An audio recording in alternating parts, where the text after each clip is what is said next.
تلنگانہ کے deputy chief minister بھٹی وکرمارکا نے کہا کہ کسانوں کو ریتو بھروسہ اسکیم کے لیے 5 جنوری 2025 سے درخواستیں طلب کی جائے گی۔ تلنگانہ سکریٹریٹ میں ریتو بھروسہ کی ذیلی کمیٹی کا اجلاس بھٹی وکرمارکا کی صدارت میں منعقد ہوا۔ اس اجلاس میں اہم فیصلے لیے گئے۔ بھٹی وکرمارکا نے کہا کہ زراعت کرنے والوں کو ریتو بھروسہ اسکیم کی رقم دی جائے گی۔ کابینی ذیلی کمیٹی نے اہم سفارشات کی ہے۔ ریتو بھروسہ اسکیم کی انکم ٹیکس کی ادائیگی اور اراضی کی کوئی حد نہیں رکھی جائے گی۔ کمیٹی نے یہ بھی کہا کہ کسانوں سے درخواست وصول کیے جائیں گے۔ انہوں نے کہا کہ سروے اور سیٹلائٹ میپنگ کے ذریعے زرعی اراضی کی نشاندہی عہدیدار کر رہے ہیں۔ کمیٹی نے کہا کہ 5 جنوری 2025 تا 7 جنوری 2025 تک درخواستیں لی جائے گی۔ سنکرانتی فیسٹیول کے بعد ریتو بھروسہ اسکیم کی رقم ریلیز کی جائے گی۔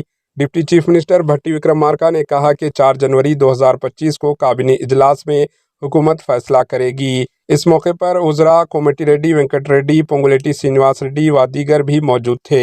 Bureau report, AHN news.